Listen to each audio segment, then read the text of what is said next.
जय श्री महाकाल दोस्तों। 2024-25 class 9th का गणित का वार्षिक परीक्षा का पेपर था। अपन देख रहे थे। देखो 10वें प्रश्न में अपन ने देखा था आपके बिंदु 6 कोमा -8 का भुज और बिंदु -3 कोमा -2 का भुज और कोटि दोनों पूछी थी। तो देखो अपन ने देखा था पहला वाला क्या होता है, भुज, और दूसरा वाला कोटि होता है। अपन ने ट्रिक भी देखी थी, भू को से अपन इसको याद रख सकते, पहला वाला भुज हो जाएगा, दूसरा वाला कोटि। तो इसका आपके जो है भुज तो कितना हो जाएगा आपके 6 और कोटि हो जाएगी -8। इसका हो जाएगा आपके भुज तो हो जाएगा -3 और कोटि हो जाएगी -2। तो मैंने उसमें जो है भूलवश जो है -2 नहीं लिखे थे, 2 लिख दिया था। तो अब उसमें थोड़ा करेक्शन कर लेना। आपके 10वां प्रश्न था ये। इसके बाद में देखो एक अपन ने आसन्न कोण की परिभाषा भी अपने जो है छूट गई थी।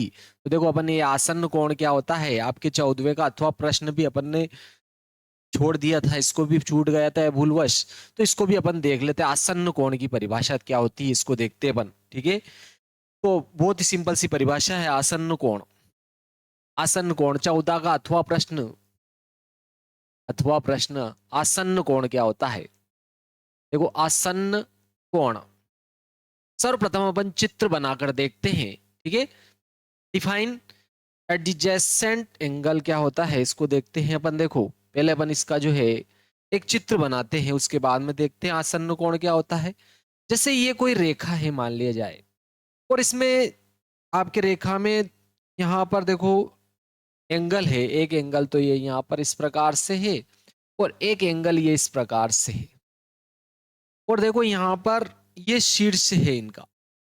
यहाँ पर देखिए अगर अपन, तो यहाँ पर देखो इसको ए नाम दे दिया अपन ने, इसको बी नाम दे दिया, इसको सी नाम दे दिया, इसको डी नाम दे दिया। तो यहाँ पर दो कोण है, देखो अपन इसको अपन ने ए नाम दिया। तो एक तो आपके ए बी सी है और एक सी बी डी है। यहाँ पर ये दो कोण जो है ये आसन्न कोण हो जाएंगे।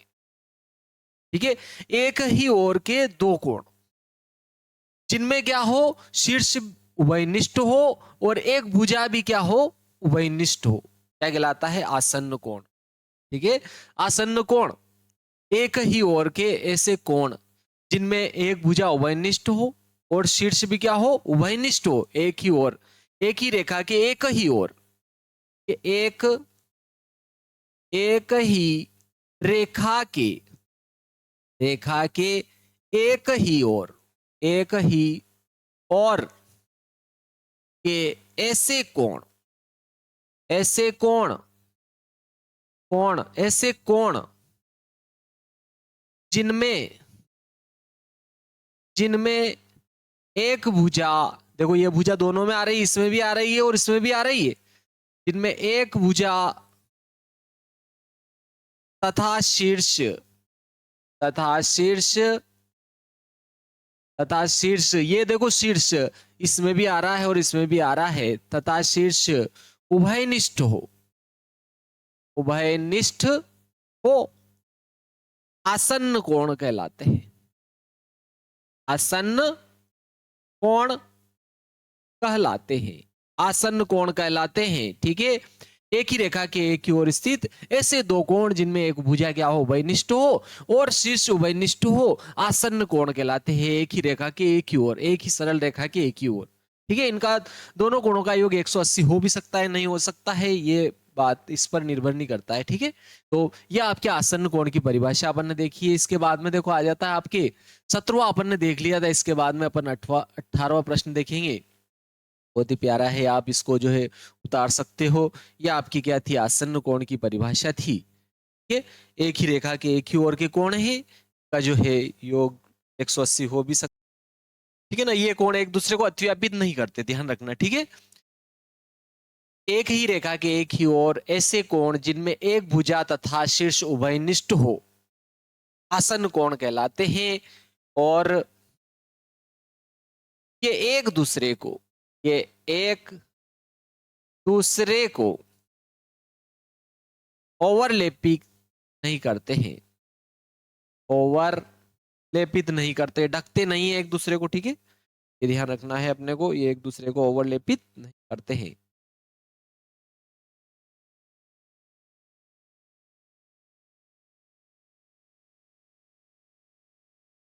नहीं करते, ओवरलेपित नहीं करते हैं। क्या कहलाएंगे आपके आसन्न कोण। तो देखो 18वां आ जाता है आपके, बहुत ही सिंपल सा प्रश्न है, ठीक है। 18वां प्रश्न क्या है, देखो अपन 18वां देखते। 18वां 17वें तक अपन ने देख लिया था, 18वां ये है देखो आपके प्रश्न। अपन एक बार पहले प्रश्न देख लेते हैं, उसके बाद में जो है स्टार्ट करते हैं इसको, ठीक है। ये अपन ने देखो प्रश्न देखा है, यहाँ पर इसने आकृति दे रखी है आपके, देखो ये क्या कह रहा है, चित्र निम्न चित्र में एबीसीडी एक समांतर चतुर्भुज दे रहा हो। एबीसीडी एक समांतर चतुर्भुज है तथा एपी और सीक्यू शीर्षों ए और सी से विकर्ण बीडी पर क्रमशः लंब है। देखो ये आपके जो है दे रखी है आकृति, इसने एबीसीडी एक समांतर चतुर्भुज दिया है इसने, और इसके शीर्षों से देखो, एक तो एपी और सीक्यू, ये एपी और सीक्यू इनके शीर्षों ए और सी से क्या है, इस विकर्ण बीडी पर क्या है, ये दोनों लंब है। तो अपने को ये सिद्ध करना है कि एपीबी, देखो एपीबी ये वाला त्रिभुज एपीबी और सीक्यूडी ये दोनों क्या होते हैं, सर्वांगसम होते हैं। ये अपने को सिद्ध करना है कि ये दोनों क्या होंगे, सर्वांगसम त्रिभुज होंगे। चलो अब अपन जो है इसको देख लेते हैं। प्रश्न 18वां 2025 का वार्षिक परीक्षा का पेपर का प्रश्न जो है आपके 18वें का आंसर है। मैं एक बार आपको यहाँ पर चित्र बनाऊंगा तो आपको समझ में बहुत अच्छा आ जाएगा ये। चलो देखते देखते, ये आपके समांतर चतुर्भुज बना दिया। अब उसने जो ऐसा दिया था अपन ने इसको ऐसा ही बना दिया। देखो ये एबीसीडी दिया था उसने, समांतर चतुर्भुज है ये, एबीसीडी एक समांतर चतुर्भुज है, और इसमें ये विकर्ण भी उसने दिया है। देखो इस प्रकार से ये पीडी जो विकर्ण है इसी ने दिया था, और इसमें शीर्ष लंब भी दे रखे हैं इसने। देखो इस विकर्ण पर एक तो आपके एपी शीर्ष लंब है इस प्रकार से, एक तो आपके जो है एपी शीर्ष लंब दे रहा है वो, एक तो एपी शीर्ष लंब दिया इसने, एपी जो है उसने एक तो शीर्ष लंब एपी दिया है, देखो एपी शीर्ष लंब दिया है, और एक सीक्यू शीर्ष लंब दिया है। यहाँ सी से इस विकर्ण बीडी पर एक ये सीक्यू शीर्ष लंब दिया उसने, ऐसा ये सीक्यू शीर्ष लंब दिया है, ठीक है। एपी और सीक्यू ए और सी से विकर्ण बीडी पर क्या है, शीर्ष लंब है। तो एक तो ये वाला त्रिभुज ए पी बी ये वाला त्रिभुज, और एक सी क्यू डी ये वाला त्रिभुज, दोनों क्या होते हैं, सर्वांगसम होते हैं। इन दोनों त्रिभुजों को अपने को सर्वांगसम सिद्ध करना है, ठीक है। ये समांतर चतुर्भुज है एबीसीडी, और इसके शीर्षों ए और सी से विकर्ण बीडी पर शीर्ष लंब एपी और सी क्यू है। तो क्या कह रहा है, सिद्ध कीजिए कि ए पी बी त्रिभुज एपीबी और त्रिभुज सीक्यूडी ये दोनों त्रिभुज क्या होंगे, सर्वांगसम होंगे। चलो देखते देखे, तो दोनों त्रिभुज ले लेता हूं मैं। एक तो त्रिभुज जो सर्वांगसम सिद्ध करना है वही त्रिभुज ले लिया मैंने, एक तो ए पी त्रिभुज लिया, और एक और त्रिभुज ले लिया अपन ने सी क्यू डी में। इन दोनों त्रिभुजों को अपने को क्या करना है, सर्वांगसम सिद्ध करना है। ए पी बी ये वाला त्रिभुज और एक सी क्यू डी ये वाला त्रिभुज, इन दोनों को सर्वांगसम सिद्ध करना है। तो देखो यहां पर चूंकि एपी और सीक्यू शीर्ष लंब है और लंब लंबवत होता है, तो इसका भी ये वाला, इस त्रिभुज का भी ये वाला जो कोण होगा ये 90 डिग्री का होगा, और इसका भी ये वाला जो कोण होगा सीक्यू डी ये वाला कोण जो है 90 डिग्री का होगा। दोनों त्रिभुजों, इन दोनों त्रिभुजों को जिनको अपने को सर्वांगसम सिद्ध करना है, इन्हीं के ये जो दोनों त्रिभुज है इनके ये जो कोण होंगे ये 90-90 डिग्री के, यानी कोण ए पी बी बराबर कोण सीक्यूडी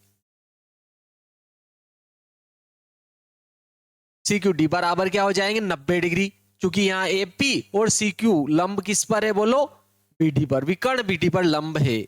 यहाँ लिख दो चाहो तो, चूंकि एपी लंब, ठीक है, एपी और सीक्यू विकर्ण बीडी पर लंब है, अपन डायरेक्टली लिख देते हैं, दिया है इसने, ठीक है, अपन दिया है लिख देते हैं, ये दिया है क्या दिया है कि एपी तथा सीक्यू विकर्ण बीडी पर लंब है, विकर्ण बीडी पर लंब है और लंब लंबवत होता है, ठीक है। तो दोनों कोण 90-90 डिग्री के बनेंगे। और दूसरी बात यह है कि देखो ये समांतर चतुर्भुज उसने दिया है, समांतर चतुर्भुज है, और समांतर चतुर्भुज की सम्मुख भुजाएं क्या होती, बराबर। तो देखो इस त्रिभुज की ये 90 के सामने की भुजा ये वाली ए बी, और इस त्रिभुज की भी ये 90 के सामने की भुजा सी डी जो है बराबर होगी, क्योंकि ये इस त्रिभुज में आ रही है, और ये वाली जो भुजा है सी डी इस त्रिभुज में आ रही है, तो ये वाली भुजा और ये वाली भुजा क्या होगी, बराबर। ठीक है। वैसे ये वाली भुजा और ये वाली भुजा भी क्या होगी कि बराबर, क्योंकि समांतर चतुर्भुज की सम्मुख भुजाएं है। तो अपन यहां लिख देते हैं, देखो ए बी बराबर डीसी, ये लिख दिया अपन ने, ए बी बराबर डीसी यहां लिख देते हैं, चूंकि समांतर चतुर्भुज की सम्मुख भुजाएं, समांतर चतुर्भुज की सम्मुख भुजाएं, सम्मुख भुजाएं बराबर होती है, बराबर होती है। समांतर चतुर्भुज की जो सम्मुख भुजाएं होती है वो क्या होती है, बराबर होती है। तो ये दोनों, ये 90 कोण हो गया, ये दोनों बराबर हो गया। और देखो समांतर चतुर्भुज में सम्मुख भुजाएं भी क्या होती है, समांतर होती है। तो आपके ये ए बी और डीसी क्या होगी, बराबर समांतर होगी, सॉरी ए बी किसके समांतर होगी, डीसी के, चूंकि चूंकि A D A B sorry A B समांतर किसके है, डीसी के। ए बी समांतर डीसी है और बी डी उन्हें मिलाती है। ए बी समांतर डीसी तथा बी डी उन्हें मिलाती है, उन्हें मिलाती है। इसलिए एकांतर अंतः कोण बराबर होंगे, बराबर होंगे। जेड के आकार के जो कोण होते हैं एकांतर अंतः कोण कहलाते हैं और वो क्या होते हैं, बराबर। तो देखो ये क्योंकि समांतर चतुर्भुज है, उसने दिया समांतर चतुर्भुज में समभुजाएं भुजाएं समांतर और समान होती है। तो ये भुजा इस भुजा के समांतर होगी, ये दोनों भी समांतर होगी, लेकिन अपने को ये चाहिए। तो देखो ये इस त्रिभुज की ये वाली भुजा और इस त्रिभुज की ये वाली भुजा क्या होगी, बराबर, यानी कि ए बी बराबर डीसी हो जाएगी। ये लिख दिया अपन ने, ए बी बराबर डीसी अपन लिख चुके हैं ना, ये तो भुजाएं अपन लिख चुके हैं। तो एकांतर अंतः कोण बराबर होंगे। देखो इस त्रिभुज का तो ये वाला कोण, कौन सा वाला, ये हो गया ये वाला कोण, और ये वाला कोण, और इस त्रिभुज का ये वाला कोण क्या होगा, आपके बराबर हो जाएगा। एकांतर अंतः कोण, ये वाली भुजाएं तो अपन बराबर बता चुके, ठीक है। तो ये वाला कोण कौन सा हो गया, ए बी पी, कोण ए बी पी बराबर क्या हो जाए, सी डी क्यू या क्यू डी सी हो जाए, ए बी पी। और ये कोण कौन सा हो गया, क्यू डी सी। जेड के आकार के कोण जो होते हैं उन्हें क्या कहते हैं अपन, एकांतर अंतः कोण होते हैं, ठीक है। चाहे इस प्रकार से बने चाहे इस प्रकार से बने, ये जो कोण होते हैं एकांतर अंतः कोण होते हैं और उन्हें वो क्या होते हैं, बराबर। ये दोनों रेखाएं समांतर है और ये तिर्यक रेखा इनको मिलाती है। तो जेड जैसे जो कोण बनते हैं उन्हें एकांतर अंतः कोण कहते हैं और वो क्या होते हैं, बराबर। तो कोण हो जाएगा आपके ए क्यू पी, कोण A B Q sorry A B P क्या हो रहा आपके, ए बी पी, ये ए बी पी और क्यू डी सी, कोण क्यू डी सी बराबर होंगे। क्यों, क्योंकि एकांतर अंतः कोण है, ये दोनों रेखाएं समांतर है और ये तिर्यक रेखा बीडी विकर्ण इनको मिला रही है। तो ये वाला कोण और ये वाला कोण जेड के जैसे बन रहे हैं, तो ये क्या होंगे, बराबर। तो देखो ये दोनों कोण बराबर है और उनके बीच की भुजाएं भी क्या है, बराबर है। तो इसको कौन सा सर्वांग समता नियम कहते हैं, कोण भुजा कोण नियम कहते हैं इसको। तो कोण भुजा कोण नियम से ये दोनों त्रिभुज क्या हो गए, सर्वांग सम। तो इसलिए त्रिभुज आपके ए पी बी, ठीक है, सर्वांग सम हो जाएगा आपके किसके, सी क्यू डी के, त्रिभुज सी क्यू डी के। यहां पर कारण लिखते से कौन सा नियम प्रयोग किया, देखो कोण भुजा कोण नियम से, कोण भुजा कोण सर्वांग समता से, या कोण भुजा कोण सर्वांग समता नियम से, ठीक है। कोण भुजा कोण सर्वांग समता नियम से, कोण भुजा कोण सर्वांग समता नियम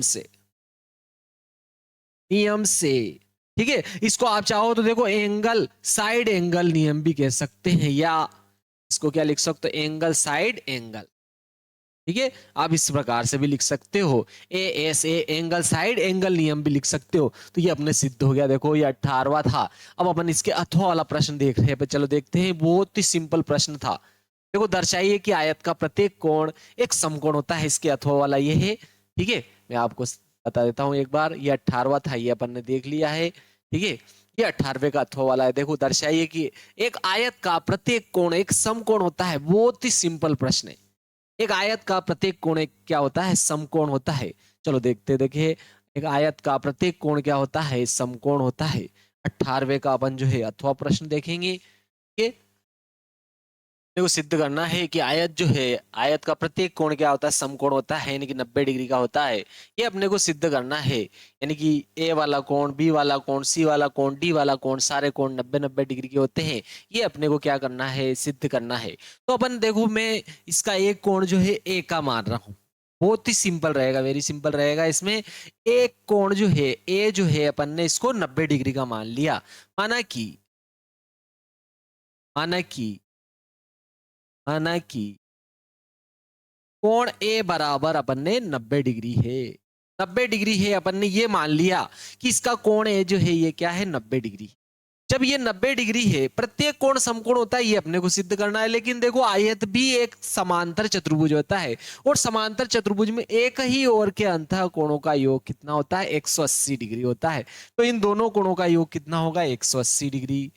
ठीक है, चूंकि आयत के एक ही ओर के अंतः कोणों का योग 180 डिग्री होता है, चूंकि आयत भी एक क्या होता है, समांतर चतुर्भुज, और समांतर चतुर्भुज के एक ही ओर के अंतः कोणों का योग 180 डिग्री होता है। ठीक है, तो अपन यहां पर चलो लिख देते हैं, चूंकि आयत भी एक चूंकि आयत भी एक समांतर चतुर्भुज होता है, समांतर चतुर्भुज होता है तथा समांतर चतुर्भुज के एक ही एक ही और के अंतः कोणों का योग 180 डिग्री होता है। यह आयत के अंतः कोण समपूरक होते, एक ही ओर के अंतः कोणों का योग 180 डिग्री होता है, या दो समकोण होता है। तो इन दोनों कोणों को जोड़ोगे तो इनका जोड़ भी 180 होगा, इन दोनों कोणों को जोड़ोगे इनका जोड़ भी 180 होगा, इन दोनों कोणों को जोड़ोगे तो इनका योग भी 180 होगा, इन दोनों कोणों को जोड़ोगे तो इनका योग भी 180 होगा। यानी कि कोण ए धन कोण बी बराबर क्या हो जाएगा, 180 डिग्री हो जाएगा। लेकिन कोण ए का मान अपन 90 डिग्री मान चुके हैं, तो अपन यहाँ 90 लिख देंगे, और ये कोण बी आ जाएगा बराबर 180। तो देखो ये 90 क्या होगा, 180 में से आपके घट जाएगा, क्योंकि प्लस का इधर आएगा माइनस का, तो कोण बी बराबर कितना आ जाएगा, आपके 90 डिग्री आ जाएगा। कोण बी का मान क्या आ जाएगा, 90 डिग्री। ऐसे इन दोनों कोणों का योग भी क्या होगा, 180 डिग्री होगा। लेकिन बी का मान अपन 90 डिग्री निकाल चुके हैं, तो इसकी जगह अगर अपन 90 लिखेंगे तो कोण सी भी 90 आ जाएगा। फिर इन दोनों कोणों का योग भी क्या होगा, 180, क्योंकि आयत एक समांतर चतुर्भुज होता है, और समांतर चतुर्भुज के एक ही ओर के अंतः कोणों का योग 180 डिग्री होता है। तो सी आपके 90 आने के कारण ये भी 90 का हो जाएगा, सारी 90 के हो जाएगा। कोण बी बराबर 90 डिग्री। इसी प्रकार ठीक है, कोण सी बराबर 90 डिग्री, कोण डी बराबर 90 डिग्री। अतः आयत का प्रत्येक कोण एक समकोण होता है, सिद्ध हो गया आपके। ठीक है, ये अपन मान ही चुके हैं। अतः आयत का प्रत्येक कोण समकोण होता है। बहुत ही सिंपल सा प्रश्न था, यह आपके 18वें का अथवा वाला प्रश्न था। चलो नेक्स्ट अपन इसी का जो है नेक्स्ट प्रश्न देख लेते हैं इसी का। ठीक है, 18वें का अथवा वाला देखा था अपन ने, इसके जो है अथवा वाला देख लिया था अपन ने, 18वें के अथवा वाला प्रश्न अपन ने देखा। इसके बाद में देखो 19वां प्रश्न आ जाता है। देखो 19वां प्रश्न बहुत ही सिंपल है आपके, आपने अगर इसको उतारा नहीं है तो आप इसको उतार भी सकते हो। ठीक है, स्क्रीनशॉट ले सकते हो, उतार सकते हो। चलो देखो आपके नेक्स्ट प्रश्न आ जाता है 19वां प्रश्न। देखो आपके, सिद्ध कीजिए कि वृत्त की बराबर जीवाएं केंद्र पर बराबर कोण आंतरित करती है, बराबर कोण जो है आंतरित करती है या बनाती है। यह आपके 19वां प्रश्न था।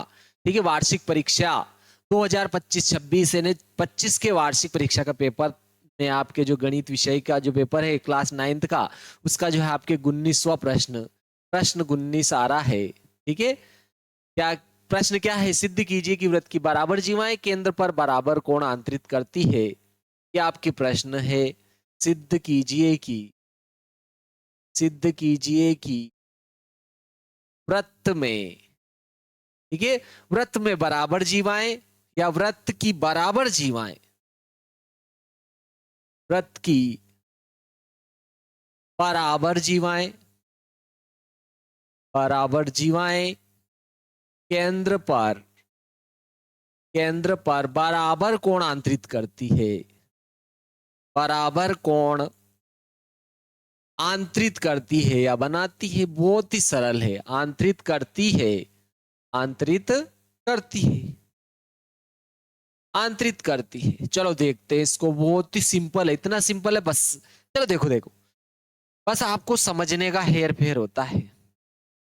मतलब अपने को व्रत दिया है, ये व्रत बना दिया साहब अपन ने, ये अपन ने क्या किया? व्रत बनाया। इसमें दो जीवाएं दे रखी है, बराबर लंबाई की दो जीवाएं हैं आपके। चलो दो जीवाएं बना लेते हैं अपन, बराबर लंबाई की है, कहीं भी किसी भी साइड में अपन बना सकते हैं। चलो एक जीवा यहां बना ली और एक जीवा अपन इधर बना लेते। ये दोनों बराबर लंबाई की जीवाएं हैं। चलो इसको नाम दे दिया अपन ने, ए बी नाम दे दिया, और इसको नाम दे दिया अपन ने सी डी। ये दोनों क्या है? बराबर लंबाई की है। अपने को ये सिद्ध करना है कि ये वृत्त के केंद्र पर बराबर कोण आंतरित करती है। ये अगर वृत्त का केंद्र है ओ, तो ये वृत्त के जो केंद्र है इस पर बराबर कोण बनाती है। यानी कि एओबी जो कोण है, ये वाला कोण एओबी कोण और ये सीओडी कोण क्या होंगे? आपके बराबर होंगे। ठीक है, वृत्त में ये दोनों जीवाएं बराबर लंबाई की है, ये उसने दे रखा है। तो इनके द्वारा जो केंद्र पर आंतरित कोण होता है, ये क्या होता है? बराबर होता है। ये अपने को क्या करना है? सिद्ध करना है। यानी कि एओबी कोण और सीओडी कोण का मान जो है बराबर होगा, ये सिद्ध करना है। दिया क्या है? देखो आपको दिया है वृत्त में जीवा, ठीक है, जीवा ए बी बराबर क्या है? सी डी है, ये दे रखा है। सिद्ध क्या करना है? सिद्ध ये करना है कि ये जो बराबर जीवाएं हैं केंद्र पर बराबर कोण आंतरित करती है। यानी कि इस जीवा के द्वारा बनाया गया ये वाला कोण एओबी और इस जीवा के द्वारा केंद्र पर बनाया गया कोण सीओडी बराबर होगा। यानी कि कोण एओबी बराबर कोण सीओडी होगा। ये अपने को सिद्ध करना है। चलो उत्पत्ति भी लिख सकते हो, हल भी लिख सकते हो आप। ठीक है, तो देखो मैंने ये दोनों, इन दोनों त्रिभुजों को अगर कैसे न कैसे अपन सर्वांगसम सिद्ध कर दे, तो सर्वांगसम त्रिभुजों की संगत भुजाएं भी बराबर होते हैं, संगत कोण भी बराबर होते हैं। तो देखो इसका भी ये शीर्ष हो जाएगा, इसका भी ये शीर्ष हो जाएगा, शीर्ष के बराबर हो जाएगा और सिद्धि हो जाएगा अपने। तो अपन क्या करते हैं, इन दोनों त्रिभुजों को ले लेते हैं। एक तो एओबी त्रिभुज ले लिया और एक सीओडी ले लिया, दोनों को सर्वांगसम सिद्ध कर देते हैं बस। त्रिभुज एओबी व त्रिभुज सीओडी, इन दोनों त्रिभुजों को अपन सर्वांगसम सिद्ध करने वाले हैं। क्योंकि अगर सर्वांगसम हो जाएंगे तो सीपीसीटी नियम से सर्वांगसम त्रिभुजों के संगत अवयव क्या हो जाएंगे? आपके बराबर हो जाएंगे। तो देखो यहां पर एक ही वृत्त की त्रिज्याएं क्या होती? बराबर। तो इसकी ओए भुजा इसकी ओसी के बराबर होगी, ओडी भुजा ओबी भुजा ओडी भुजा के बराबर होगी। वैसे तो चारों ही बराबर है, लेकिन पहले अपन संगत अगर लेते हैं तो देखो ओए है और ओसी है। ठीक है, इसकी इधर साइड की इसकी भी इधर साइड के बराबर होगी, इसकी इधर साइड की इसकी इधर साइड की क्या हो जाएगी? आपके बराबर हो जाएगी। ठीक है, ये हो जाएगा आपके संगत भुजाएं। ठीक, क्लियर है? तो अपन लिख देते हैं यहां पर ओ ए बराबर ओ सी, ओ ए, ठीक है, ओ ए बराबर ओ सी, ओ ए बराबर ओ सी तथा, ठीक है, ओ बी बराबर ओ डी, ओ बी बराबर ओ डी। कारण लिख देते हैं, चूंकि एक ही वृत्त की त्रिज्या है, एक ही वृत्त की त्रिज्या है तो बराबर तो होगी सही। ठीक है, तो देखो दो भुजाएं तो बराबर बता दी, और एक और भुजा देखो दे रखी है जीवा, ये दोनों जीवाएं बराबर जीवाएं। उसने क्या कहा है? वृत्त की बराबर जीवाएं। केंद्र पर बराबर कोण आंतरित करती बनाती है, बराबर कोण बनाती, ये अपने को सिद्ध करना है। बराबर जीवाएं दे रखी है, ए बी बराबर सी डी, ए बी बराबर सी डी है। ये तो भाई प्रश्न में आप ही ने दिया है, ठीक है, इसका तो हम कुछ नहीं करते हैं, आप आपकी देख लो। क्लियर है? चलो आगे चलते हैं। तो ये तो बराबर इसी ने दिया है। तो देखो ये भुजा भुजा भुजा सर्वांग समता हो गया, इसको कहेंगे साइड साइड साइड सर्वांग समता से ये दोनों त्रिभुज क्या हो गए आपके सर्वांग सम हो जाएंगे। त्रिभुज ए ओ बी सर्वांग सम हो जाएगा आपके त्रिभुज सी ओ डी के।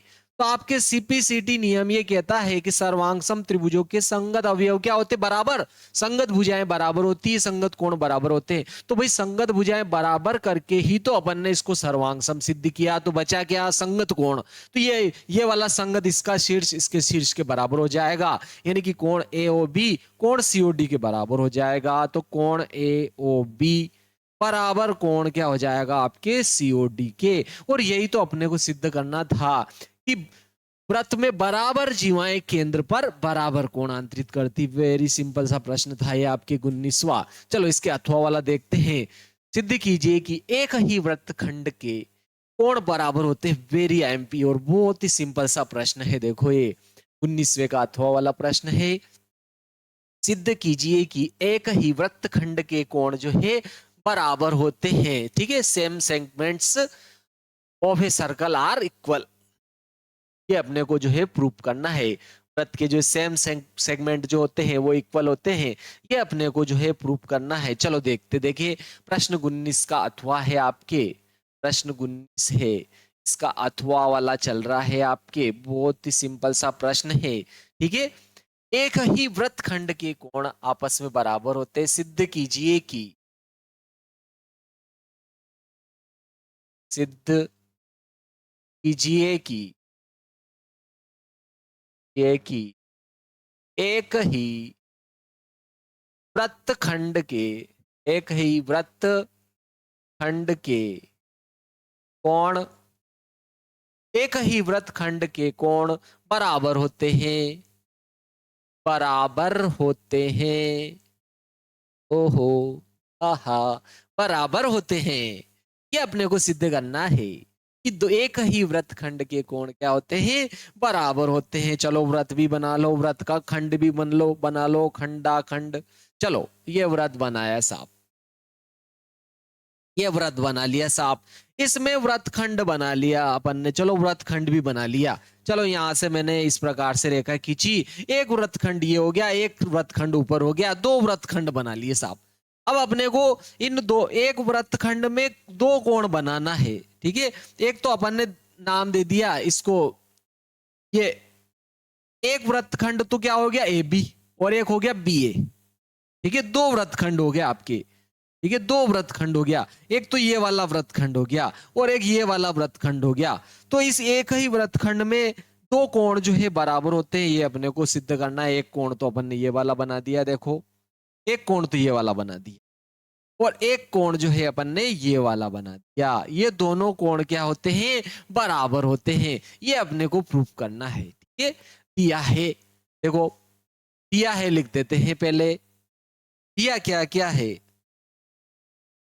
दिया है, क्या दिया है, वृत्त के एक ही खंड में कोण, एक तो कौन सा हो गया ए पी बी और एक ए क्यू बी है। ये दो कोण है, एक तो ये वाला कोण है, एक ये वाला कोण है। वृत्त के एक ही खंड में कोण ए पी बी व कोण ए क्यू बी है।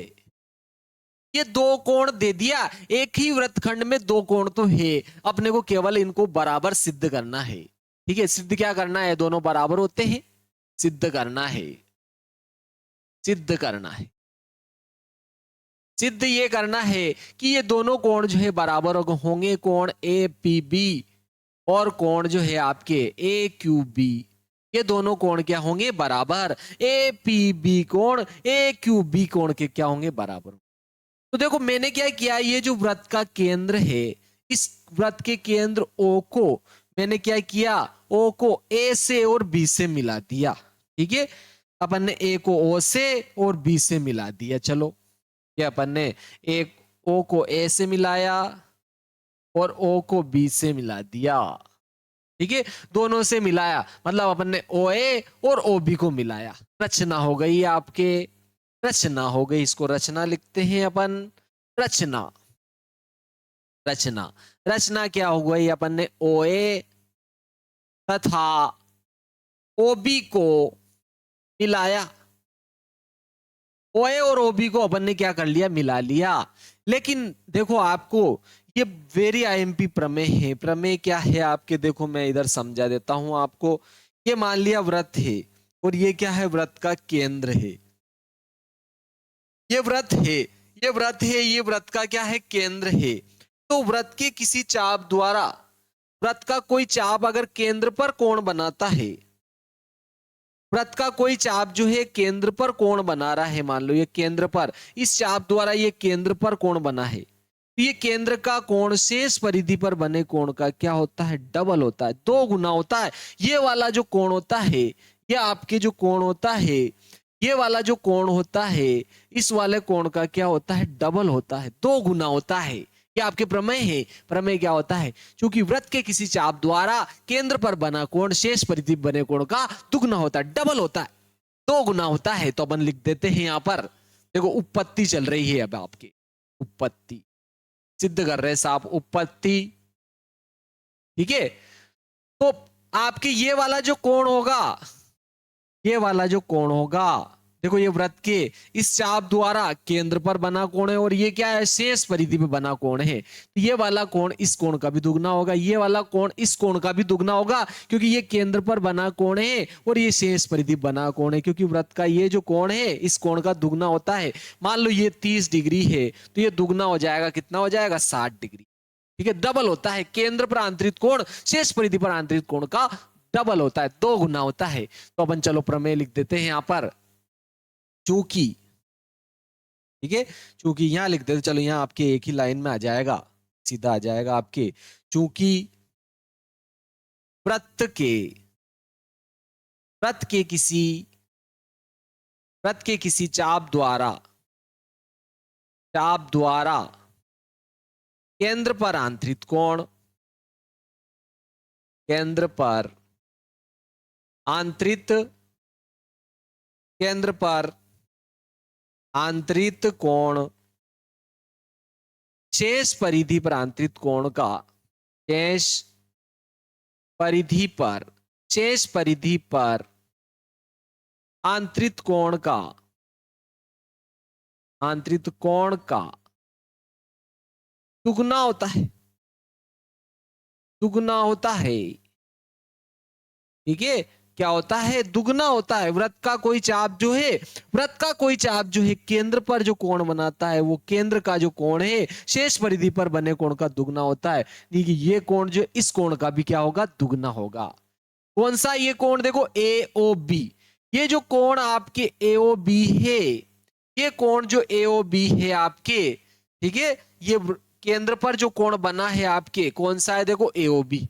ये जो कोण ए ओ बी है, कोण ए ओ बी केंद्र पर बना कोण है, तो ये कोण इस कोण का भी क्या होगा, दो गुना होगा। किसका बोलो, ए पी बी का। तथा, तथा ये जो कोण है इस कोण का भी क्या होगा, दुगना। कोण ए ओ बी केंद्र का जो कोण है शेष परिधि पर बने कोण का क्या हो जाएगा आपके, दुगना, यानी कि ए क्यू बी का भी दुगना और ए पी बी का भी दुगना है। लेकिन देखो ये तो अकेले अकेले बराबर है, तो ये दुकेले दुकेले भी क्या होंगे, बराबर हो जाएंगे। डबल डबल भी बराबर होंगे, क्योंकि ये सिंगल सिंगल बराबर है। देखो ए ओ बी ये दोनों बराबर है, तो ये दोनों भी बराबर होंगे। ठीक है, दोनों क्या होंगे, बराबर होंगे। तो क्या हो जाएंगे आपके, ये दोनों बराबर है तो ये दोनों भी क्या हो जाएंगे, बराबर, दोनों ही बराबर होंगे। इन दोनों को क्या करेंगे अपन, बराबर, क्योंकि ये दोनों बराबर है तो ये दोनों बराबर होंगे, यानी कि दो कोण ए पी बी बराबर दो कोण ए क्यू बी हो जाएगा। ठीक है, तो यहाँ लिख दो, चाहो तो इसको कहेंगे LHS, LHS बराबर है तो RHS भी बराबर होंगे, क्योंकि LHS बराबर LHS, इसलिए RHS बराबर क्या होगा, RHS। ये लिखना कोई जरूरी नहीं है, ये इनको कहते हैं LHS, LHS। ये LHS भाई बायां पक्ष के बराबर थे, दायां पक्ष भी दायां पक्ष के बराबर होगा। तो देखो ये 2 से 2 कट जाएगा, क्या बचा बोलो, कोण APB बराबर कोण AQB। अरे भाई ये सिद्ध हो गया अपने APB बराबर AQB। और यही तो सिद्ध करना था आपने को कि एक ही वृत्तखंड के कोई दो कोण क्या होते हैं, बराबर। अरे भाई दो क्या हो 10 होते तो भी बराबर होते हैं, ठीक है, एक ही वृत्तखंड के सारे कोण बराबर होते हैं। ये सिद्ध हो गया आपके 19वें का अथवा वाला वेरी IMP और बहुत ही सिंपल सा प्रश्न था। चलो अब अपन जो है 20वां प्रश्न देखते हैं, ठीक है। 20वां प्रश्न बहुत ही सिंपल सा प्रश्न, 20वां देखते हैं, या आपके 19वां हो गया है। इसके बाद में अपन जो है 20वें प्रश्न की ओर बढ़ते हैं। आपके 20वां प्रश्न जो है, इससे पहले जो है मैंने 2 भाग और इसके अपलोड कर रखे हैं। अब अभी तक आपने अगर उनको नहीं देखे हैं तो उनको भी देखे, बहुत ही सरल सरल प्रश्न है उसमें भी। देखो ये 20वां प्रश्न आ गया आपके, बहुत ही सिंपल सा प्रश्न है। 20वां प्रश्न, एक शंकु की ऊंचाई 15 सेंटीमीटर है और उसका आयतन 1570 सेंटीमीटर क्यूब है, तो इसके आधार की त्रिज्या ज्ञात कीजिए। वेरी सिंपल प्रश्न है और वेरी IMP भी है, इसको अच्छे से याद रखे। चलो देखते हैं इसको, यही देख लेते हैं अपन इसको, यही का यही निपट लेते हैं इसको। चलो यहां पर आ जाता है, देखो शंकु की ऊंचाई दे दी इसने 15 सेंटीमीटर दे दी, ठीक है, और इसके आयतन भी दे दिया इसने 1570 घन सेंटीमीटर, ठीक है। प्रश्न 20वां है आपकी, प्रश्न 20। देखो शंकु की ऊंचाई दे दी इसने, शंकु की ऊंचाई, शंकु की ऊंचाई को अपन स्मॉल एस से लिखते हैं और ये 15 सेंटीमीटर दे रखी है, ठीक है। चलो मैं आपके शंकु बना देता हूं, ये यहां पर अपन ने शंकु बना दिया, ये आपके शंकु है, ठीक है। तो ये इसकी ऊंचाई है, एच का मान इसने दिया है 20 सेंटीमीटर, ठीक है। इसका आयतन, आयतन भी दे रखा है देखो 1570 घन सेंटीमीटर, और त्रिज्या का मान पूछा है, ठीक है। आर का मान, त्रिज्या, शंकु की त्रिज्या का मान पूछ रहा है वो, त्रिज्या आर का मान क्या कह रहा है, ज्ञात कीजिए। और शंकु का आयतन भी दे रखा है, ठीक है, शंकु का आयतन, शंकु का आयतन दे रहा है वो, शंकु का आयतन दिया है देखो इसने 1570 घन सेंटीमीटर।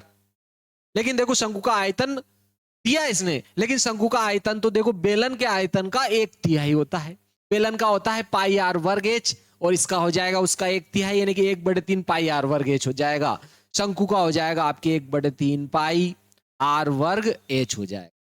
इसका मान 1570 दिया था, मतलब 3 तो ऐसे ही लिख दिया। पाई का मान 3.14 भी होता है और 22/7 भी होता है। ये आर का वर्ग भी अपन ने लिख दिया। एच का मान इसने 15 दिया था, अपने को 15 लिख दिया, बराबर 1570 घन सेंटीमीटर, ठीक है। अब अगर 22/7 लिखोगे तो इसमें आपके जो है वर्गमूल लेने में समस्या होगी, इसलिए मैंने जो है आपके जो है डायरेक्ट 3.14 ले लिया। कैसे, अभी आपको समझ में आ जाएगा। देखो आर वर्ग तो अपन ने ऐसे लिख दिया, ये आपके देखो 1570 इधर ही है, ये 15 इधर आएंगे इसके बटे में आ जाएंगे, 15 इधर आए क्या हो गए, देखो बटे में हो गए आपके, और 3.14 भी क्या आ जाएंगे बटे में, 3.14 भी बटे में आ जाएंगे आपके, और 15 भी बटे में आ जाएंगे, ठीक है। ये 15 भी इधर आए बटे में आगे, और 3.14 भी क्या हो गए बटे में आगे, और देखो 3 बटे में इधर जाएगा तो ऊपर गुणा में आ जाएंगे, ठीक है। ये देखो आपके ये 1570, ये 15 इधर आएंगे बटे में, 3.14 भी इधर आएंगे बटे में, 3 बटे में इधर जाएंगे ऊपर।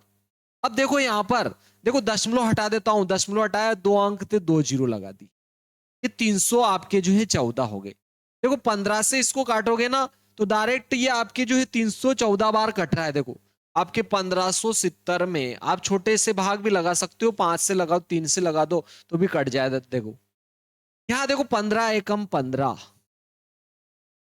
ये 15 एकम 15 हो जाएगा, जीरो बचा, ऊपर से उतारा 7, ठीक है। 15 एकम 15 हो गया आपके।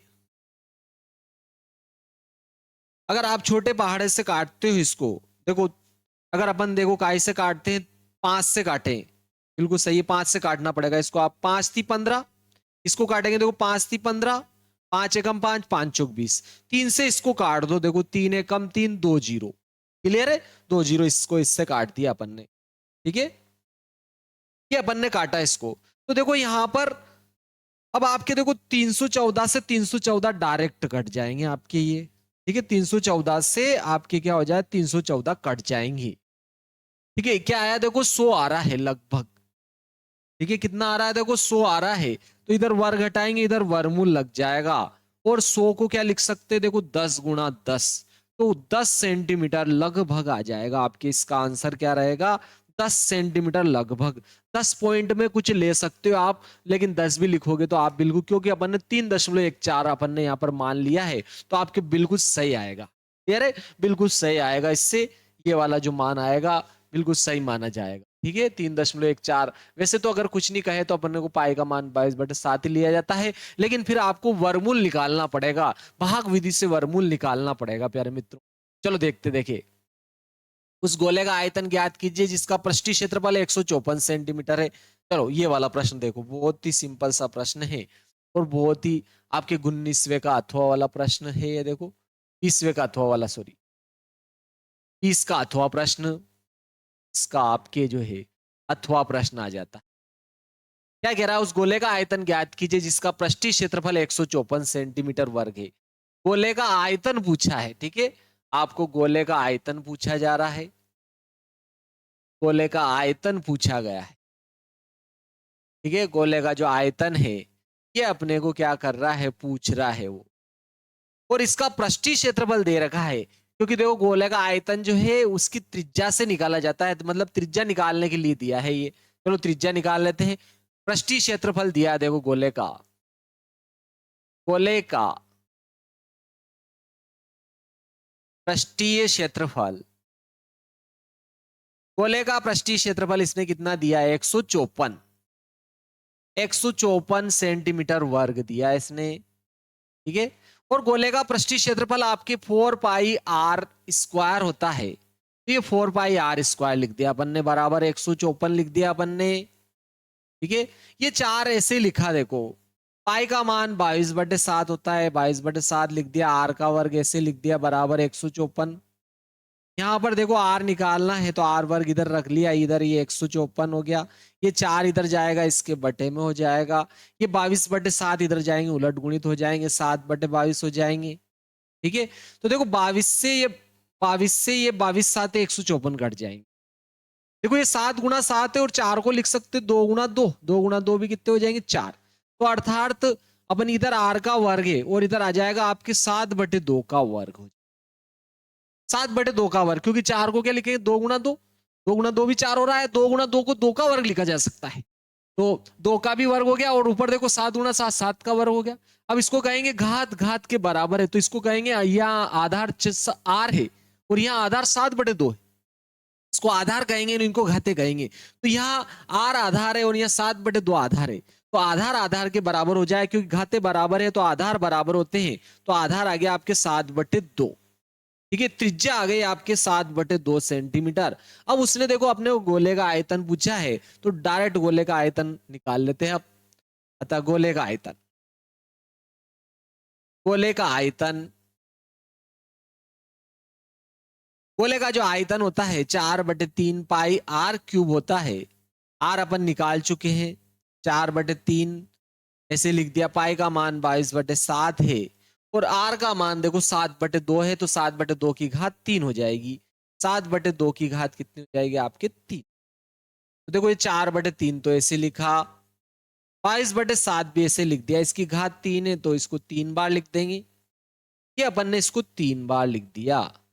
देखो एक साथ से एक साथ तो काट लेंगे अपन, ठीक है, अब ये 3 भी बचेगा आपके, और 2 गुणा 2 गुणा 2 भी बचेगा, 2 गुणा 2 से देखो इस 22 को भी काट लेते, चलो 2 एकम 2, 2 एकम 2, और 4 से देखो 2 से 2 का गुणा होगा, 4 से ये 4 भी कट गए, चलो अब गुणा कर लेते हैं, तो 1177 तो ये हो गया आपके, 1177 में 7 का और गुणा कर लेते हैं, साथ ही गुण 50 के 9, हासिल 4, साथ ही गुण 50, 50 और 3 53 हो गया। ये आपके 539 बटे कितना आ रहा है 3 घन सेंटीमीटर लिखोगे तो भी आपको पूरा नंबर मिलेगा, इसका आपको ध्यान रखना है, ठीक है। और अगर भाग लगाओगे 539 में आप 3 का भोग लगाते हो, 3 एकम 3, दो बच्चे ऊपर से उतारे 3, तीनों सात तो 21, दो बच्चे ऊपर से उतारे 9, 3 नम 27, फिर देखो दो बच्चे दशमलव लगाएंगे 0,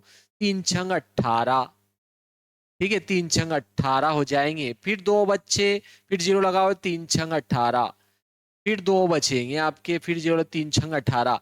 तो अगर यहाँ वाली संख्या मैं इसको हटाता हूं और ये 5 से बड़ी होती है तो इधर 1 से बढ़ा के लिख देते हैं, तो इसका मान आ जाएगा, देखो आपकी कितना आएगा 179.67 घन सेंटीमीटर आंसर होगा। अतः गोले का आयतन 179.67 घन सेंटीमीटर होगा। अतः गोले का आयतन 179.67 घन सेंटीमीटर होगा। ठीक है, बहुत ही सिंपल सा प्रश्न था ये, ठीक है, गुणा भाग का नंबर है इसमें। चलो नेक्स्ट देखते हैं आपके इस 22 23 आपके जो है 3 प्रश्न और बचे, 20वां हो गया आपके, 3 और 3 6 हो जाते हैं आपके, देखो ठीक है, 3 और 3 6 प्रश्न बनेंगे आपके। देखो ये है, देखो आपके बहुत ही सिंपल, सीधे गुणा करके का गुणनफल ज्ञात कीजिए। सीधे गुणा न करके, क्या कहा उसने, न सीधे गुणा न करके इनका गुणनफल ज्ञात करना है 105 और 106 का, ठीक है, 105 और 106 का सीधे गुणा न करके बोला उसने। प्रश्न 21 आ जाता है आपके, देखो बहुत ही सिंपल सा प्रश्न है। प्रश्न 21 आ जाता है, सीधे गुणा न करके, सीधे गुणा न करके 105 और 106 का गुणनफल ज्ञात करना है, ठीक है। तो सीधे गुणा नहीं करना है तो सर्व समीका का प्रयोग कर लेते हैं, ठीक है। तो चलो हल देखो आप, हल देख लेते हैं इसका। 105 गुणा 106 है तो इसको लिख सकते हैं, देखो अपन 100 प्लस 5, 100 में 5 जोड़ते हैं 105 हो जाता है, और इस 106 को लिख देंगे 100 प्लस 106। हाँ सर, हम ये तो हम जानते हैं, आगे बताओ आगे बताओ, चलो आगे देखते हैं। देखो आपने सर्व समीका देखी होगी, x प्लस ए और x प्लस बी बराबर होता है आपके एक्स स्क्वायर प्लस ए प्लस बी गुणा एक्स प्लस ए बी, ये आपके सर्व समीका होती है। तो इस सर्व समीका में अगर देखिए तो देखो x की जगह तो 100 आएगा, a की जगह 5, x की जगह 100, b की जगह 6, x की जगह तो आपके 100 आ रहा है, a की जगह कितना आ रहा है आपके 5 और b की जगह 6 आ रहा है। तो लिख दो साहब इस सर्व समीका में और आंसर आ जाएगा, सीधे गुणा न करके आंसर आ जाएगा, x की जगह 100 आएगा, यहाँ 100 लिख दिया, इसकी घात 2 हो जाएगी, प्लस ए की जगह तो 5 आ रहा है, लिखा 5, फिर बी आया, बी की जगह 6 लिख दिया, फिर देखो एक्स आ रहा है, एक्स की जगह कितना आएगा 100, प्लस ए की जगह कितना आएगा 5 गुणा बी की जगह कितना आएगा 6, बीच में दोनों के बीच में कोई चिन्ह नहीं है तो गुणा होगा, ये आपको ध्यान रखना है, ठीक है। तो यहाँ देखो 100 का वर्ग हो रहा है, देखो 100 का वर्ग हो रहा है यानी कि क्या आएगा 100 गुणा 100, 100 का वर्ग यानी कि 100 गुणा 100, और 100 में 100 का गुणा, देखो एक में एक का गुणा होगा, एक ही होगा, कितनी जीरो, 1 2 3 4, 4 जीरो लग जाएगी एक के पीछे, इसका वर्ग, ये आपके 100 का वर्ग हो गया। प्लस देखो 6 और 5 जुड़ेंगे तो 11, 11 का गुणा एक में करेंगे, 11 एक कम 11 हो जाएंगे, और ये 2 जीरो लगा दी, प्लस 5 छंग 30 हो गया इनका गुणा किया तो। चलो अब सबसे कम 2 अंक है तो 2 2 अंक से जोड़ घटाओ शुरू, ठीक है, जोड़ना ही है, सब में प्लस है, देखो यहाँ 30 है, यहाँ 2 जीरो है, यहाँ 2 जीरो है तो 30 ऐसे आ जाएगा, फिर यहाँ तो कोई अंक नहीं बचा, यहाँ 2 अंक देखो 11 है और यहाँ 2 जीरो है तो 11 ऐसे आ जाएगा। अब यहाँ भी कोई अंक नहीं बचा, यहाँ भी कोई अंक नहीं बचा, केवल यहाँ जो अंक बचे वो यहाँ ऐसे आ जाएंगे, तो ये आपके बिना गुणा किए सीधे ही इसका आंसर आ गया, दोनों का गुणनफल आ गया, ये आपके इनका गुणनफल होगा, ठीक है, ये आ गया आपके। चलो नेक्स्ट देखते हैं। 21वें प्रश्न का अथवा वाला देखो, बहुत ही प्यारा प्रश्न है। गुणनखंड ज्ञात कीजिए, गुण 50a² plus 70ab plus 25b square का। चलो देखते देखिए इसका 21वें का अथवा वाला प्रश्न आ जाता है आपके। ठीक है, प्रश्न 21 का अथवा वाला, प्रश्न 21 है, इसका अथवा वाला प्रश्न है। बहुत ही सिंपल है, देखो 49a² 70ab 25b², ये आपके प्रश्न है। ठीक है, गुणनखंड ज्ञात करना है। ठीक है, गुणनखंड ज्ञात करना है, गुणनखंड निकालना है। देखो सर्व समीका के प्रयोग से भी बहुत ही सिंपल हो जाता है इसका गुणनखंड, तो अपन सर्व समीका के प्रयोग कर लेते हैं। देखो यहाँ पर क्या है, गुण 50। देखो गुण 50 है और a का वर्ग है, तो देखो गुण 50 को तो अपन 7 गुणा 7 गुणा a² लिख सकते हैं। देखो 7 गुणा 7 को क्या लिख देंगे अपन, 7 का वर्ग। इधर भी क्या है बोलो, 1 का वर्ग। सर डायरेक्ट करो ना, 7 का वर्ग। अरे भाई दोनों का वर्ग है, अलग अलग एक साथ वर्ग कर दो साहब। दोनों छतरी में अलग अलग, एक ही छतरी में कर दो, ये एक ही छतरी में, या 7 का वर्ग हो जाएगा। गुण 50a² का मान कितना हो जाएगा बोलो, 7 का वर्ग हो जाएगा। और यहां देखो आप, यहां देखो, यहां से ये आ जाएगा आपके, देखो 25b का वर्ग है। क्या है, 25b का वर्ग है। 25 को अपन 5 गुणा 5 गुणा b का वर्ग लिखेंगे, तो 5 गुणा 5 को तो देखो 5 का वर्ग और ये b का वर्ग। यहाँ भी अलग अलग वर्ग है, तो एक साथ वर्ग कर देंगे, 5b का होल वर्ग। 5b का क्या कर देंगे, देखो होल वर्ग। 5 का वर्ग करो, 25b का भी वर्ग हो जाएगा। इससे कोई लेना देना नहीं, अगर ये समझ में आ गया आपको तो। चलो देखो, अब मैंने यहां देखा, क्या देखा, मैं थोड़ा ढेरिया, ढेरिया तो नहीं। चलो देखो 5 बी के साथ क्या आ रहा है, 5 आ रहा है। बी के साथ प्यारे बच्चों 5 आ रहा है, तो बी के साथ तो मैं 5 लिख दूं, ये लिख दिया बी के साथ 5। ठीक है, फिर मैंने देखा ए के साथ 7 आ रहा है, ए के साथ 7 लिख दूं, तो देखो 7 तो 5 जो तो 35 हो गया, 70 में से 35 यहां हो गया, तो 35 दूना क्या हो जाएंगे, 70। तो यहाँ पे 2 लगाना पड़ेगा आगे। ठीक है, देखो गुणा करोगे ना आप तो 70 है, 5 दूना 10, 10 7 70 हो जाएगा। तो ये तो ऐसा सर्व समीका बन गई। देखो 1 की घात 2 धन 2ab धन b की घात 2 बराबर होता है a धन b पूरे की घात 2 हो जाती है। ठीक है, आप चाहो तो पूरे का वर्ग है, तो इसको आप 2 बार भी लिख सकते हो गुणनखंड करने के लिए। तो देखो ए की जगह क्या आ रहा है, 7a घात 2 के बराबर घात 2 प्लस के बराबर प्लस 2 के बराबर 2, ए के बराबर 7a, बी के बराबर 5b, बी के बराबर 5b घात 2 के बराबर घात 2 है। यानी कि अपने को ए की जगह तो क्या लिखना है, 7a, और बी की जगह 5b लिखना है, ए की जगह 7a लिखना है इसमें। तो आपके आंसर आ जाएंगे, ए की जगह तो कितना लिख दिया मैंने, 7a प्लस बी की जगह लिख दिया मैंने 5b। आपके घात 2 है तो घात 2 लिख दी अपन ने। ठीक है, अब देखो वर्ग है, आप चाहो तो 2 बार लिख सकते हो, 7a धन 5b, फिर लिख दो इसको 7a धन 5b। यही इसका क्या हो जाएगा, आपके गुणनखंड। ये भी लिख सकते हो, ये भी लिख सकते हो। अतः गुणनखंड, अतः गुणनखंड आपके क्या आ जाएगा, 7a धन 5b, 7a धन 5b होगा।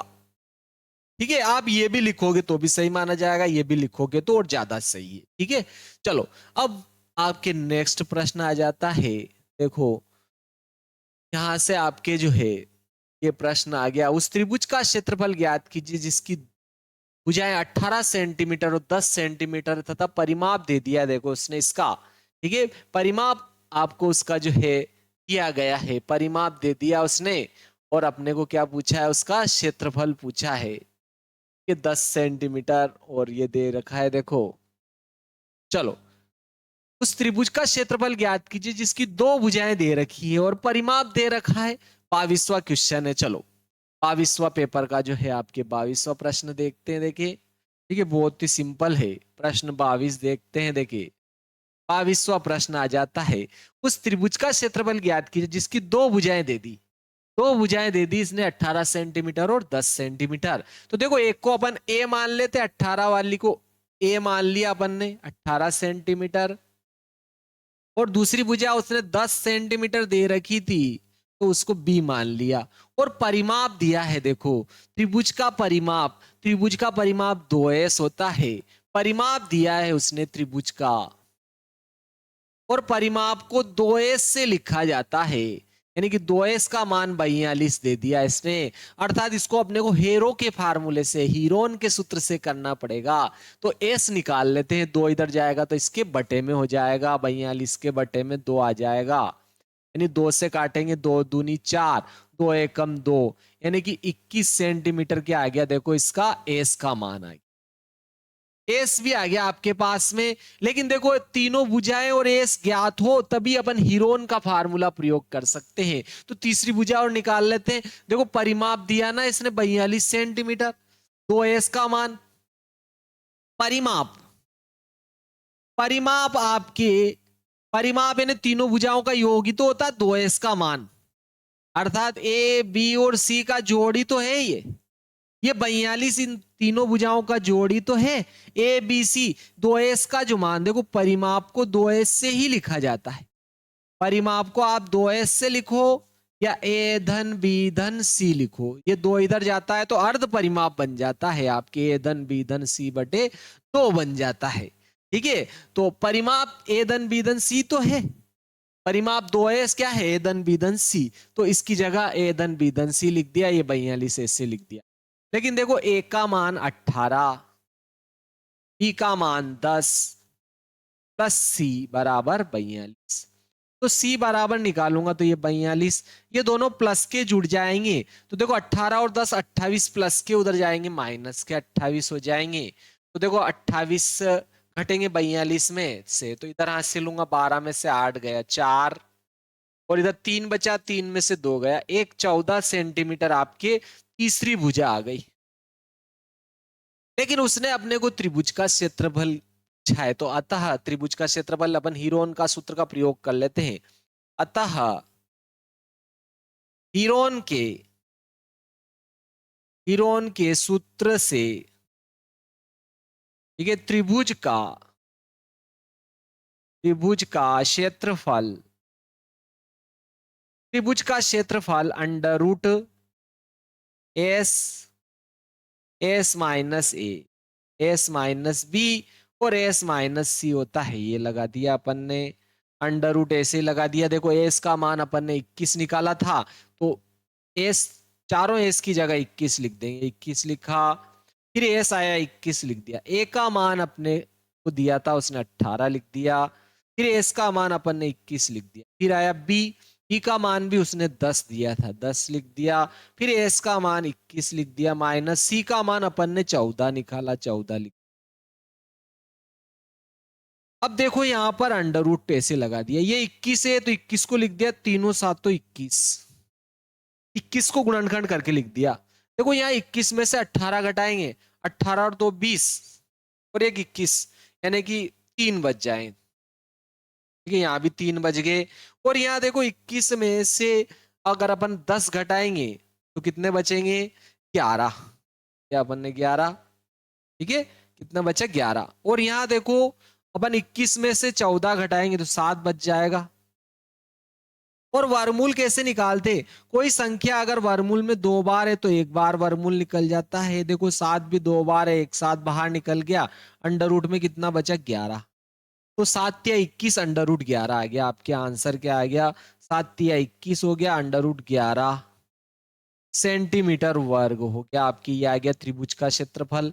ठीक है, 21 अंडर रूट 11 त्रिभुज का क्षेत्रफल आपके ये आ गया। अपन लिख देते हैं, देखो यहाँ पर अतः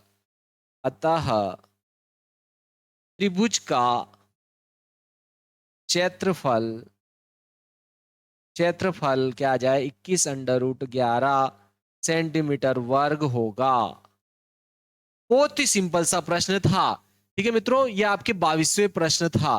देखो इसका अथवा वाला, ठीक है, एक तो अथवा वाला आ जाएगा, 22वां है आपके, और उसके बाद में आपके 23वां, ठीक है, 23वां ही और बचा है। चलो देखते हैं इसको जल्दी अपन। चलो 22वें का अथवा वाला देखते हैं अब अपन। देखो पर होगा, देखो आपके 22 का अथवा वाला प्रश्न आ रहा है आप पर। आ रहा है, ये देखो त्रिभुज की तीनों वेरी आईएमपी है, ये वाला बहुत ज्यादा आईएमपी है। 22 का अथवा वाला प्रश्न आ रहा है, देखो आपकी 22 का अथवा वाला प्रश्न क्या है, क्या दे रखा है, तीनों भुजाओं का अनुपात दे रखा है और परिमाप दे रखा है उसने। परिमाप दिया है देखो इसने 540 सेंटीमीटर।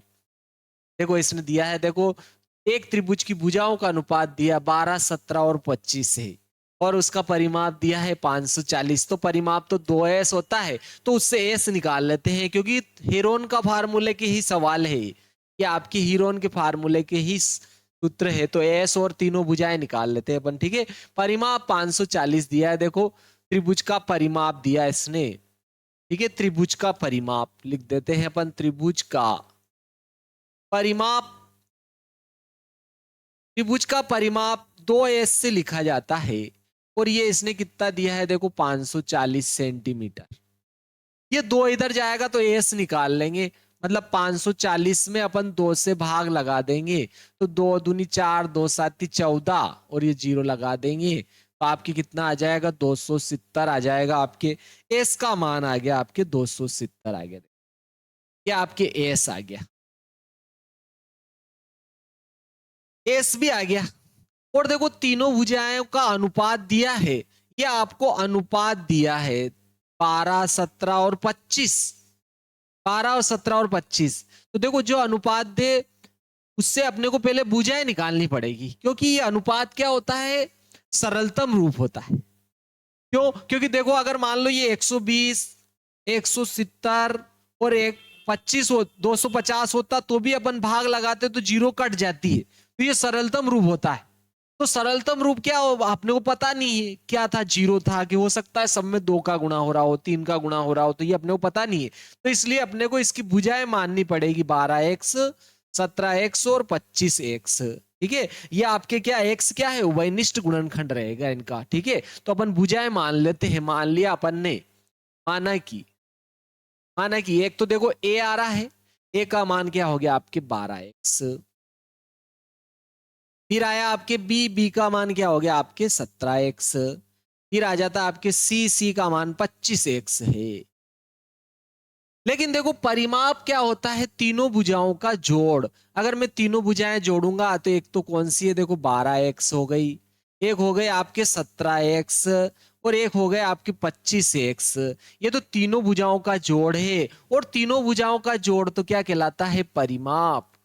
क्या कहलाता है, परिमाप। और ये तो परिमाप तो उसने दिया है, देखो 540 सेंटीमीटर, ये लिख दिया अपन ने। चलो इनको जोड़ लेते हैं अब। देखो जोड़ोगे तो 5 में अपन 7 जोड़ेंगे, 7 5 12, 13 14, 14 की 4 हासिल 1 हो जाएगा। देखो 2 और 1 हासिल का था 3, 3 और 1 4, 4 और 1 5, 54 हो गया है। तो 54x बराबर 540। देखो 54 से इसको काटेंगे ना, 10 बार कट जाए, 54 धाम 540, क्योंकि ये इधर जाएगा बटे में चला जाएगा, तो x का मान आपके 10 आ गया। जब x का मान आ गया तो x का मान यहां रखोगे ना, तो abc के मान आ जाएंगे। देखो a निकालोगे ना आप, तो ये कितना था, 12x था, तो 12 तो ऐसे लिखा, x का मान 10 है, तो 10 का गुणा करेंगे, 12 धाम 120 सेंटीमीटर आ गया। ये भुजा a आ गई। फिर अपन देखो बी भुजा निकालोगे, तो बी कितनी थी, देखो 17x थी, तो 17 गुणा 10 लिखेंगे, एक्स का मान 17 धाम 170 आ जाएगी। फिर थी आपके देखो सी कितनी थी, देखो 25x थी, तो अपन 25 में इसका गुणा करेंगे ना 10 का, क्योंकि 25 गुणा 10 हो जाएगा आपके 25 धाम 250 सेंटीमीटर हो जाए। तीनों भुजाएं आ गई। तो हीरोन के सूत्र से त्रिभुज का क्षेत्रफल पूछा उसने, तो त्रिभुज का क्षेत्रफल निकाल लेते हैं। उसने ऐसा ही पूछा है, देखो त्रिभुज का क्षेत्रफल ज्ञात कीजिए।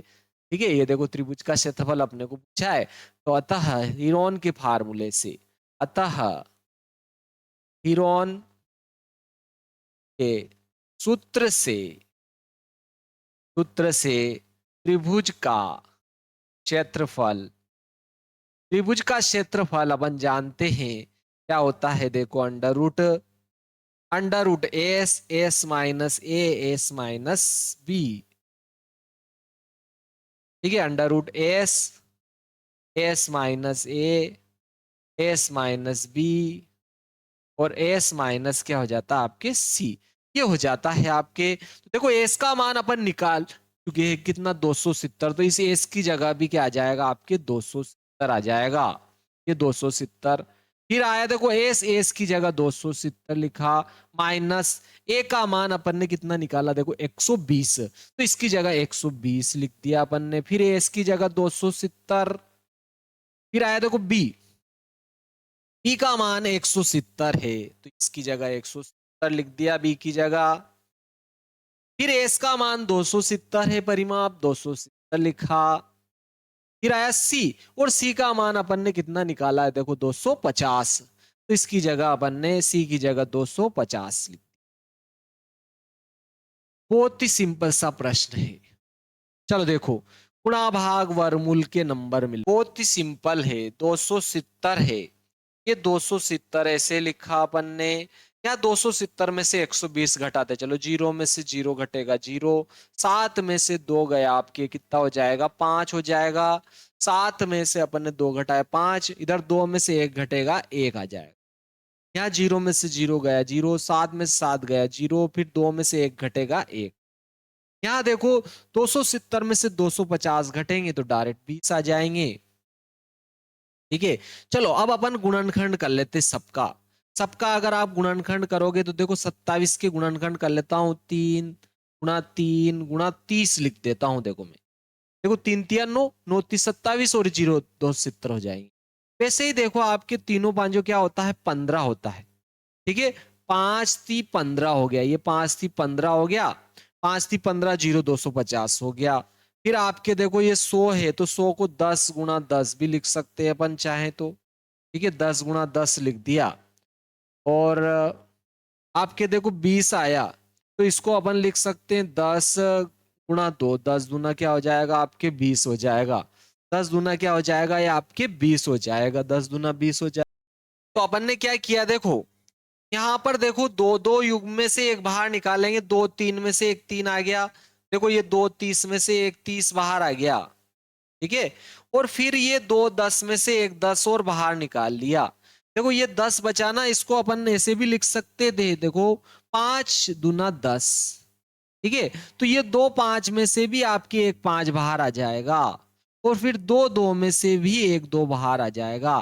तो आपके आंसर कितना आएगा देखो, 3 3 9 तो ये हो गया, 3 3 9 तो ये हो गया, 3 3 9 और जीरो कितनी देखो आपके 3 3 9 तो ये लिख दिया अपन है ना, 3 3 9 तो ये हो गया।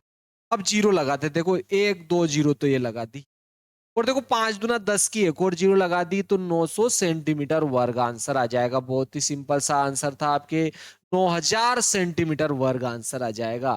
ठीक है, इसका क्या आ जाएगा 9000 वर्ग सेंटीमीटर। चलो नेक्स्ट सवाल देखते हैं। अतः त्रिभुज का क्षेत्रफल, आपके आंसर क्या आ जाता है, त्रिभुज का क्षेत्रफल, अतः त्रिभुज का क्षेत्रफल 9000 सेंटीमीटर वर्ग होगा। बहुत ही सिंपल और प्यारा प्रश्न था। चलो नेक्स्ट सवाल देखते हैं, आपके 23वां प्रश्न आ जाता है। देखो 2 प्रश्न और बच्चे हैं आपके, प्रश्नावली आपके खत्म हो रही है। ये प्रश्नावली क्या वार्षिक परीक्षा का जो पेपर है आपके क्या हो जाएगा खत्म हो। चलो देखो ये क्या कह रहा है, राजनीतिक पार्टियां मतदान के परिणामों को निरूपित करने वाला एक दंड आलेख खींचिए। ऐसा कह रहा है, दंड आलेख खींचना है किस राजनीतिक पार्टी ने अधिकतम सीटें जीती। चलो देखो, दंड आलेख खींचने के लिए अपन इसमें सारणी नहीं बनानी है, डायरेक्ट अपने को क्या करना है दंड आलेख खींचना है। और जीती गई सीटें देखो, ये राजनीतिक पार्टी को तो अपन एक्स अक्ष पर ले लेते हैं, और जीती गई सीटों को अपन जो है वाई अक्ष पर लेकर अपन जो है ग्राफ बना देते हैं। चलो ग्राफ बनाना है, किस राजनीतिक पार्टी ने जो है अधिकतम सीटें जीती है, तो अपन फिर निकाल लेंगे। चलो अब अपन जो है यहाँ पर जो है सारणी, देखो अपने को यहाँ पर जो है ग्राफ पेपर प्रयोग करना पड़ता है, तो अपन ग्राफ पेपर प्रयोग कर लेते हैं। देखो यहाँ पर ये अपन ने जो है ग्राफ पेपर प्रयोग कर लिया, ठीक है। ये अपन ने क्या किया, यहाँ पर ग्राफ पेपर प्रयोग कर लिया। तो देखो यहाँ पर 1 2 3 4 5 6 है, 6 राजनीतिक पार्टियां हैं यहाँ पर। तो अपने को लगभग 10 चाहिए होता है। तो अपन ने यहाँ पर इस प्रकार से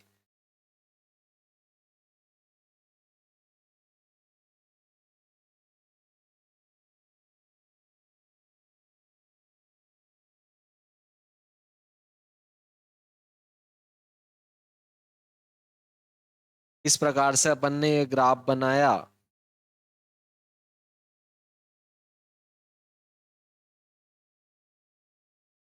ये अपन ने क्या कर लिया, ग्राफ बना लिया। ये है आपके एक्स अक्ष। एक्स अक्ष पर अपन ने राजनीतिक पार्टी ले ली, राजनीतिक पार्टी।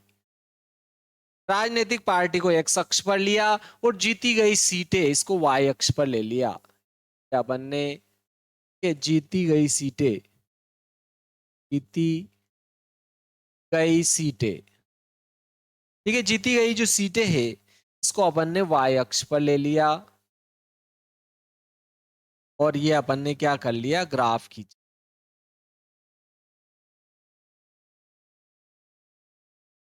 ये अपन क्या कर रहे हैं, ग्राफ खींच रहे साहब। तो देखो यहां पर अगर अपन 5 5 का अंतराल लेंगे तो बहुत बड़ा ग्राफ बनेगा, और 10 का लेंगे तो ठीक है, 10 का भी अंतराल लेकर बना सकते हैं अपन। देखो यहाँ पर छोटी छोटी लाइनें होती है, अपन और भी छोटी वाला जो है बैकग्राउंड ले लेते हैं इसमें, ताकि अपने जो है ग्राफ बनाने में सुविधाजनक होगा। कि वही सही रहेगा आपके चलो यही सही रहेगा आपके ग्राफ, ठीक है, से नहीं बने। तो देखो यहाँ पर आपके क्या आ जाता है, जीती गई सीट है देखो 75 है मैक्सिमम। तो अगर 1 सेंटीमीटर में एक लेंगे तो 7 सेंटीमीटर में 75 हो जाएगा। देख कितने हो रहा है, देखा यहाँ पर 1 2 3 4 5 और 6 7 ऊपर जाएगा, तो 5 ही ले लेते। चलो यहाँ पर अपन ने 5 ले लिया। 1 सेंटीमीटर में अपन जो है तो 10 ले लेते, ठीक। 1 सेंटीमीटर में अपन कितने ले लेते हैं, 10 सेंटीमीटर ले ली, 10 ईंटें ले ली। यहाँ कितना आ जाएगा, देखो 10। यहाँ 10 हो जाएगा, यहाँ 5 10, यहाँ 15 20, यहाँ 25 हो जाएंगे, यहाँ आपके 30 हो जाएंगे, यहाँ हो जाए 35, यहाँ हो जाएंगे 40, 45 हो जाएंगे, यहाँ 50 हो जाएंगे, ठीक है। फिर भी ऊपर जाएगा, मतलब अपने को एक ही में 20 लेना पड़ेगा। कि अपन 20 ले लेते हैं, ताकि अपने छोटे में ही बन जाए। यहाँ 10 ले लेंगे अपन, कि 10 20 30 40 50 60 70, और यहाँ हो जाएगा आपके 80 90, यहाँ आ जाएगा आपके 100, इस प्रकार से। चलो दंड आलेख बनाना है अपने को, कहा उसने। तो देखो पहली राजनीतिक पार्टी ए है और उसने 75 जो है अपने को क्या कह रहा है, 75 सीटें प्राप्त करी, 75 सीटें। तो ए को अपने को कहां तक ले जाना है, 75 तक ले जाना है। चलो तो ये देखो आपके यहाँ अपन ए नाम दे देते, तो इसको अपने को 75 तक ले जाना पड़ेगा। इसको अपने को कहां तक ले जाना पड़ेगा, 75 तक। ये 75 तक ले लिया, देखो अपन ने बीच में क्या हो जाएगा, 75 हो जाएगा, ठीक है। 70 और 80 के बीच में 75 हो जाएगा। तो ये राजनीतिक पार्टी कौन सी प्रयोग करी अपन ने, ए। राजनीतिक पार्टी कौन सी, ए है। चाहो तो आप यहाँ अंदर भी लिख सकते हो, इसमें ए 75 सीटें प्राप्त करती है। फिर देखो राजनीतिक पार्टी बी जो है 55 सीटें, 55 सीटों पर ले जाना है इसको, ठीक है। ये राजनीतिक पार्टी यहाँ पर बी ले लेते हैं, और इसकी 55 सीटें हैं। देखो ये 50 हो जाएगा, और बीच में क्या हो जाएगा आपके हो जाएगा। क्या आपकी कौन सी राजनीतिक पार्टी बी है। चाहो तो इसके अंदर भी लिख सकते हो आप बी, ठीक है, नीचे लिख सकते हो। दंड आलेख बनाना है। फिर आ रहा देखो 37 आ रहा है, सी के लिए आपके कितना आ रहा है, 37 आ रहा है। तो अपने को 37 तक ले जाना है, ठीक है। 37 तक, देखो ये 30 हो गया, 40 से थोड़ा नीचे आएगा, ठीक है। 40 से थोड़ा क्या हो जाएगा, आपके नीचे आ जाएगा, ये सी आ जाएगा। या 7 लाइनें ले सकते हो 37 के लिए आप। ये सी आ जाएगा, राजनीतिक पार्टी सी के लिए। फिर आ रहा देखो आपके डी के लिए 39, 30 में एक कम है आपके 39 आ रहा है, 30 में एक कम है साहब 39 आ रहा है, ये 39 तक ले लेंगे, या 30 आ जाएगा, 30 थोड़ा और नीचे आ जाएगा, 39 आ जाए। ये राजनीतिक पार्टी कौन सी, डी है। फिर ई आ रही है देखो 10, राजनीतिक पार्टी ई जो है केवल 10 तक ही है,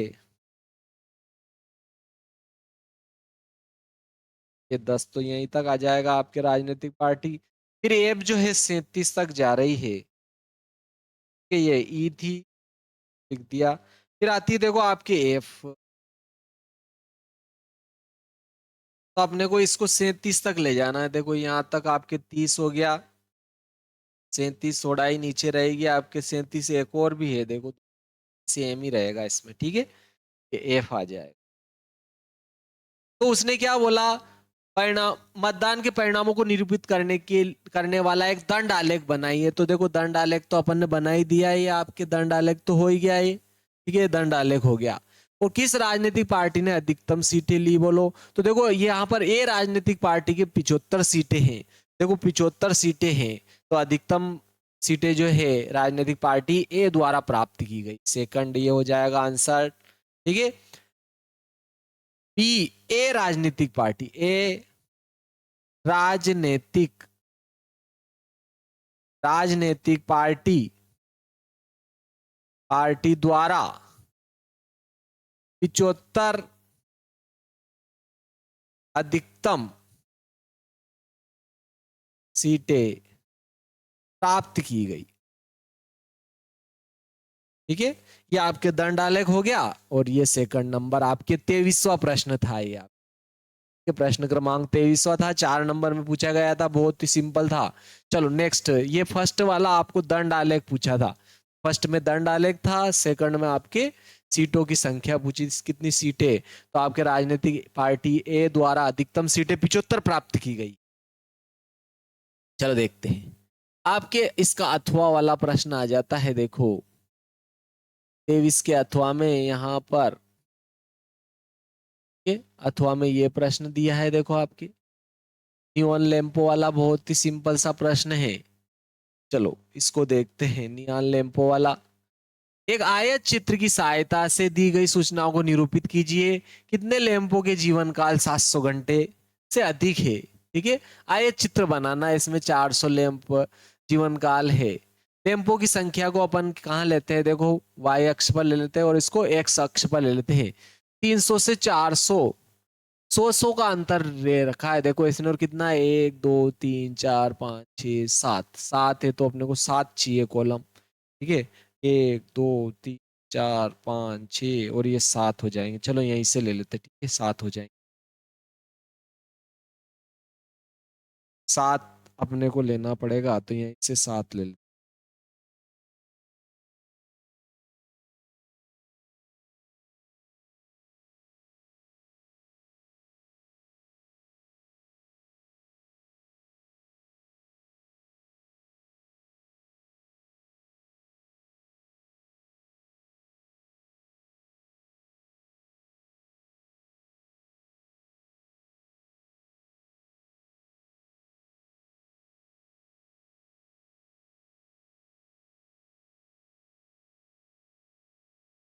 ये अपन लेम्पो की संख्या को तो कहाँ ले रहे हैं, वाई अक्ष पर, लेम्पो की संख्या, लेम्पो की संख्या, लेम्पो की जो संख्या है प्यारे बच्चों, इसको अपन ने जो है वाई अक्ष पर ले लिया, लेम्पो की जो संख्या है इसको अपन ने कहा लिया, वाई अक्ष पर ले लिया, ये लेम्पो की संख्या को अपन ने वाई अक्ष पर ले लिया, और जीवन काल घंटों में, ये जो है अपन वाई अक्ष पर ले ले, जीवन काल, जीवन काल घंटों में, इसको अपन ने एक्स अक्ष पर ले लिया। तो देखो यहां पर डायरेक्ट 300 से स्टार्ट हो रहा है, तो 0 से 100 वाले, 300 तक वाले भी अपने को यहाँ पर छोड़ना पड़ेगा। तो अपन यहाँ पर इस प्रकार से चाहो तो जिगजैग बना सकते हैं, तो अपन ने डायरेक्ट यहाँ 0 से डायरेक्ट कहां से स्टार्ट किया, 300, फिर यहाँ आ जाएगा आपके देखो 400 हो जाएगा, फिर यहाँ 500 हो जाएगा, फिर 600 आ जाएगा, 700 आ जाएगा यहाँ पर, फिर आपके 800 हो जाएगा, फिर यहाँ आ जाएगा आपके देखो 900, ठीक है, यहाँ आ जाएगा आपके 900, और यहाँ आ जाएगा 1000, और फिर यहाँ आ जाएगा 1100। बहुत है साहब। और यहाँ देखो अधिकतम 86 है, तो 8 सेंटीमीटर में हो जाएगा। देखो यहाँ 1 2 3 4 5 6 7 8, ठीक है, एक एक सेंटीमीटर में 2 ले लेते चलो। यहाँ आ जाएगा आपके देखो, यहाँ 10 हो जाएगा, 20 30 40 50 60 70 80 तक आ जाएगा ना, यहाँ तक आ जाएगा। 1 सेंटीमीटर में 10 20 ले लेते हैं, ठीक है, 1 सेंटीमीटर में अपन ने 20 ले लिया, एक खंड में जो है अपन 20 ले लेते हैं। यहाँ लोगे तो 10 20 30 40 50 60 ऊपर जाएगा, ठीक है। एक एक खंड में अपन ने कितने लिए 20, यहाँ 20 दूना 40 हो जाएगा, 20 दिया 60 हो जाएगा, 20 चौक 80 हो जाएगा, और 20 5 जो 100 हो जाएगा। तो इधर तो अपन ने देखो एक खाने में, एक अक्ष पर एक खाने में कितने लिए अपन ने 100 इकाई ले ली, ठीक है, एक खाना बराबर 100। और इधर लिया अपन ने एक खाने में कितना लिया 20, ठीक है। अपन चाहो तो यहां पर पैमाना मान सकते हो। अगर आप पैमाना लोगे तो पैमाना एक्स अक्ष और एक कौन सा लेंगे वाई अक्ष, ठीक है। यहां आ जाएगा एक खाना बराबर कितना आ रहा है 100 इकाई, ये 100 इकाई ले लिया। और वाई अक्ष पर क्या लिया, एक खाना बराबर 20 इकाई। इस इकाई से तात्पर्य है कि इधर 20 लैंपों की संख्या है एक खंड में, और इधर जीवन काल 20 घंटे है, 100 घंटे, सॉरी, एक में कितने हैं 100 घंटे। ये अपने को ध्यान रखना है। तो अपन यहाँ लिख सकते हो, ये भी लिखो तो कोई जरूरी नहीं है। देखो यहाँ पर, अब यहाँ पर देखो अपने को आयत चित्र बनाना है, ऐसा कह रहा आयत चित्र। तो देखो 300 से 400 में 14 है, तो इसको 14 तक ले जाएंगे अपन। 300 से 400 वाले को 14 तक पहुंचाना है। 300 से 400 वाला जो है इसको 14 तक जाएगा।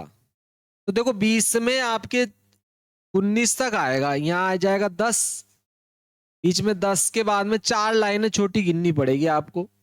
तो यहाँ बीच में क्या रहेगा, देखो 20 के बीच में 10, यहाँ आ जाए 30, यहाँ आ जाए 40 50 60, यहाँ आ रहा है, यहाँ 70 आ जाएगा, यहाँ 80, यहाँ 90, और यहाँ 100 आ जाएगा, ठीक है। तो 20 10 के थोड़ा और ऊपर रहेगा, क्योंकि 14 है ना, बीचों बीच से थोड़ा नीचे आ जाएगा। ये आ जाएगा आपके इसका टेम्पो की संख्या। फिर आ रहा देखो आपके 56 तक जाना है अपने को, 56 तक जाना है। 400 से 500 में अपन 56 तक पहुंचेंगे। 50 और बीच में 5 55 होता है, थोड़ा और ऊपर ले लेंगे 56 हो जाएगा, ठीक है। बीच में दोनों के बीच में 55 होता है, तो 55 से एक और थोड़ा और ऊपर आ जाएगा 56, 56 आ गया। फिर देखो आ रहा 60, 500 से 600 में आपके 60 आ जाएगा। चलो 60 तो बिल्कुल क्लियर है अपने, देखो 60 यहाँ आ जाएगा, ये 60 आ गया आपकी। अगला आ रहा है देखो 86, 600 से 700 में आपके कितना आ रहा है 86, ले लेते हैं चलो। इसमें आपके 80, और बीच में देखो 85 होंगे, 85 से थोड़ा ऊपर 86 हो जाए। फिर आ रहा 700 से 800, देखो 700 से 800 74 है, 70 से 4 और ज्यादा कर लेते हैं तो 74 हो जाएगा आपके।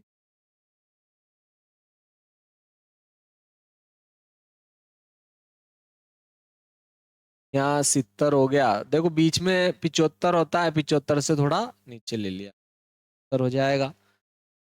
फिर 800 से 962 आ रहा है, तो 60 से दो और ज्यादा है, थोड़ा ऊपर कर लेते हैं। 60 से थोड़ा और ऊपर आ जाएगा, 262 हो जाएंगे। ये आ गया आपके। फिर 900 से 1000 में 48 हो रहा है, तो देखो 50 से थोड़ा कम कर लेते हैं, ठीक है। 50 से क्या हो जाएगा आपके थोड़ा और कम। ये यहाँ देखो 50 आ रहा है, तो आपके कितना 48 से 2 कम कर लिया अपन ने।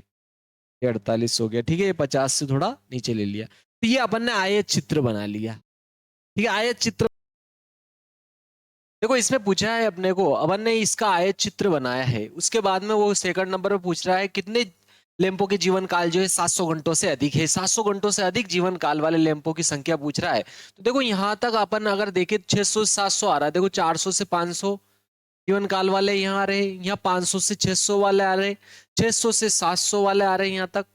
अब 600 से 700 तक यहाँ आ चुके हैं, 700 से अधिक जीवन काल वाले ये तीनों ही रहेंगे। अपने को ये ध्यान रखना है क्योंकि ये जीवन काल घंटों में है और ये क्या है, आपके लैंपों की संख्या है। तो उसने अपने को पूछा है कितने लैंपों के जीवन काल 700 घंटों से अधिक होगा। तो अपन यहाँ पर सेकंड का आंसर लिखेंगे, क्या लिखेंगे, 700 घंटों से अधिक अधिक जीवन काल वाले लैंप, ठीक है, 700 घंटों से अधिक जीवन काल वाले लैंप।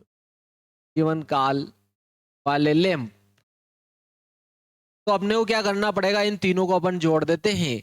देखो यहाँ 700 से अधिक, यहाँ से स्टार्ट हो गया, यहाँ 700 तक था, तो एक तो आपके यहाँ पर कितना आ रहा है, 74 आ रहा है, फिर 62 है और फिर 48 है। इन तीनों को अगर अपन जोड़ेंगे तो 700 घंटों से अधिक जीवन काल वाले लैंप भी आ जाएंगे। देखो 8 और 2 10, 10 और 4 14 की 4 हासिल, एक हो गया, 6 4 10, 10 और 7 17 और एक हासिल का 18। तो 184 जो लैंप होंगे उनका जीवन काल जो है 700 घंटों से अधिक होगा। तो ये आपके देखो ये 2025 का वार्षिक परीक्षा का पेपर जो है संपूर्ण में आपके जो है आपके लिए जो है अपलोड कर चुका हूं। अगर आपने 3 पार्ट है इसके, अगर आपने नहीं देखे हैं तो तीनों पार्ट इसको देखें। और 2024 का भी मैंने वार्षिक परीक्षा का पेपर जो है आपके लिए अपलोड किया है, आप उसको भी पूरा का पूरा ही जो है जरूर देखें, क्योंकि 2025 में आपके 2025 में जो है 2025 के जो वार्षिक परीक्षा का पेपर हुआ था उसमें जो है 2023 के सबसे ज्यादा प्रश्न पूछे गए थे। 2024 के 23 के सबसे ज्यादा 25 में पूछे गए थे। और तो अब आपके 26 की जो वार्षिक परीक्षा होने वाली मध्य प्रदेश बोर्ड की, उसमें 2024 के सबसे ज्यादा प्रश्न आएंगे। लेकिन आप 23 24 25 तीनों ही जरूर करें। तो अपने दोस्तों को भी बोले और लाइक शेयर और सब्सक्राइब जरूर करें फास्ट लर्न एजुकेशन चैनल जो है आपके यूट्यूब पर, ठीक है। उसमें सारे आपको जो है छोटे छोटे कदम ही बड़ी मंजिल की ओर ले जाते हैं प्यारे मित्रों। खूब पढ़े और खूब पढ़े, ठीक है। और थिंकिंग जो है आपकी सोच जो है धनात्मक रखे, धनात्मक सोच रखे। क्योंकि एक बार क्या हुआ, देखो गैलीलियो था, तो गैलीलियो को कहा गया कि एक राक्षस को मारना है, तो उसको राक्षस बहुत बड़ा दिखा। तो गैलीलियो और एक उसका मित्र था, तो दोनों को कहा गया कि इस राक्षस को मारना है, गुलेल दे दी उनको और उनको कहा गया कि इस राक्षस को मारना है। तो दोनों मित्रों को कहा गया, तो उन्होंने क्या कहा कि भाई हाँ, तो गैलीलियो ने कहा कि बहुत सिंपल है, मार देंगे इसको, तो मारने में कोई समस्या ही नहीं रही। उसका दोस्त तो घबरा गया, इतना बड़ा राक्षस कैसे मारेंगे। तो गैलीलियो ने क्या कहा कि यार गुलेल से अगर इसके ऊपर निशाना साधा जाए तो अपन निशाना चुकेंगे ही नहीं, क्योंकि इतना बड़ा शरीर है, कहीं ना कहीं तो गुलेल लगेगी। तो आपकी जो सोच है वो धनात्मक होनी चाहिए, तो मंजिल आपके कदमों में रहेगी प्यारे मित्रों। आप ये भी ध्यान रखें, देखो एमपी बोर्ड में आपके 9 10th गणित विषय के यूट्यूब के सभी वीडियो जो है प्लेलिस्टें बनाकर वार्षिक पेपर भी देखो 2023 24 25 के 10वीं के, ठीक है, और अथवा वाले प्रश्न भी मैंने हल कर रखे हैं। और 11 12th में आपके जो है फिजिक्स भौतिक विषय के भी जो है वीडियो सारे जो है मैंने अपलोड कर रखे हैं, आप उनको भी देखें। 2024 का वार्षिक परीक्षा का पेपर भी मैंने जो है प्ले लिस्टें बनाकर डाल रखा है। 9वीं के जो है आपके 24 और 25 के पेपर मैंने डाल रखे हैं, 10वीं के तो 23 24 25 के भी मैंने डाल दिए, और अर्धवार्षिक परीक्षा का भी बहुत महत्वपूर्ण था तो वो भी डाल दिया है मैंने। आपके आस पड़ोस में जो भी दोस्त है 9 10th 11 12th के, उनको भी जो है देखने के लिए और ज्वाइन करने के लिए और सब्सक्राइब करने के लिए जरूर बोले। नेक्स्ट वीडियो में मिलते हैं। जय श्री महाकाल दोस्तों। 9th के सारे विषय के पेपर अपन सारे जो है आपके पाठ के जो है प्रश्नावली को वीडियो अपना अपलोड कर रखे हैं, आप उनको जरूर देखें। वीडियो कैसे लगे कमेंट में जरूर लिखिए। जय श्री महाकाल दोस्तों। नेक्स्ट वीडियो मिलते हैं।